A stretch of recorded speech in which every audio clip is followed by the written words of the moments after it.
বাংলাদেশ ভারত সীমান্তে সতর্কতা জোরদার করেছে ভারত। বর্তমান পরিস্থিতি নিয়ে উদ্বেগ ত্রিপুরাতেও।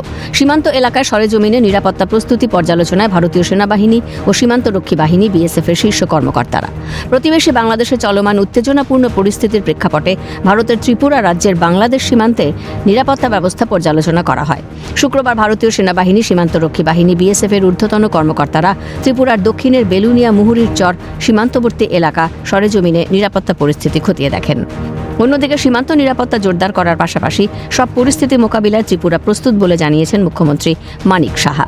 তিনি জানিয়েছেন, প্রতিবেশী বাংলাদেশে সাম্প্রতিক ঘটনার পরিপ্রেক্ষিতে সীমান্ত নিরাপত্তা জোরদার করা হয়েছে এবং যে কোনো পরিস্থিতি মোকাবিলায় রাজ্য পুরোপুরি তৈরি রয়েছে। রাজ্য সরকার পরিস্থিতির ওপর নজর রাখছে এবং কেন্দ্রীয় সরকারকে নিয়মিত অবহিত করছে। যেহেতু এটা একটা ইন্টারন্যাশনাল বিষয়, এই বিষয়ে এখান থেকে আমাদের সবসময় আমাদের যা নিয়ম সেই অনুযায়ী সব রিপোর্ট আমরা দিল্লিতে আমরা জানিয়েছি এবং যে কোনো পরিস্থিতিতে আমরা কিন্তু তৈরি আছি, এতটুকু আমি বলতে পারি। কিছুদিন আগেও এখানে আমরা যে প্রোগ্রাম করেছিলাম, এখানে আর্মির এখন যে ওনারাও ছিলেন সেখানে, তো আমাদের তরফ থেকে আমরা বর্ডার এবং আমাদের নিরাপত্তার দিক দিয়ে সেটা আমরা অত্যন্ত শক্তিশালী এবং যা করার আমাদের মাননীয় প্রধানমন্ত্রী যে আছেন সেখান থেকে ওনার নেতৃত্বে আমাদের যে ক্যাবিনেট আছে সেন্ট্রালে, ওনার নিশ্চয়ই এই বিষয়গুলো অবগত আছেন এবং যা করার তাই করবে, সময়ে কথা বলবে। ভারত বাংলা অগ্নিগর্ভ পরিস্থিতির উত্তাপ ত্রিপুরাতেও। দক্ষিণ এশিয়ার বাণিজ্যিক করিডোর হিসেবে পরিচিত ত্রিপুরা রাজ্য, এর উপরেই ভারত বাংলাদেশ বাণিজ্যিক পোর্টের ভবিষ্যৎ নির্ভর করছে। তবে চিত্র কি বলছে? শুক্রবার সিএনএর ক্যামেরায় ধরা পড়েছে বর্ডারের নানা ছবি। বাংলাদেশে গন্ডগোলের ভয়ে ত্রিপুরা হয়ে কলকাতায় ফেরা যাত্রীদের চোখে মুখে আতঙ্ক। এরই মধ্যে বর্ডার এলাকায় ব্যবসায়ীদের মাথায় হাত। বিশেষ করে আখাউড়া দিয়ে বাংলাদেশগামী যাত্রী প্রায় নেই বললেই চলে। আগে যেখানে অসংখ্য গাড়ি সার বেঁধে দাঁড়িয়ে থাকতো, সেখানে দিনে 4-5টি গাড়ি কষ্টে কোনো ক্রমে বর্ডার পার হচ্ছে।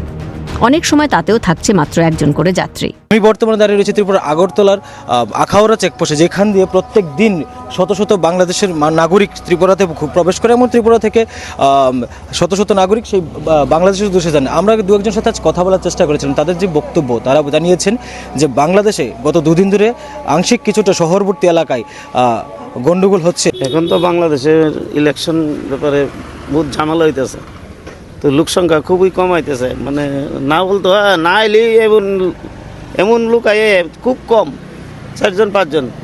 আমরা গাড়ি এই ফর্মালিটি পূরণ করি, ডিউটি করিয়া যাই 4-5 জন। আজকে 4-5টা গাড়ি গেছে। আমি থাকি অ্যাকচুয়ালি দমদমে, আমার অফিসের কাজে মাঝে মাঝে বাংলাদেশে আসি।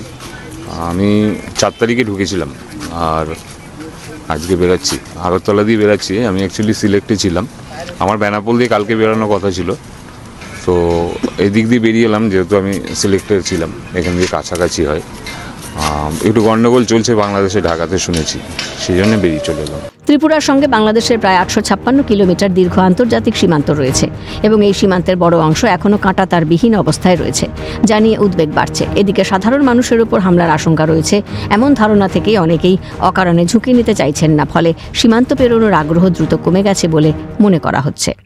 আগরতলা আখাউড়া বর্ডার চেকপোস্ট থেকে আমি দেবাশিস, ক্যালকাটা নিউজ।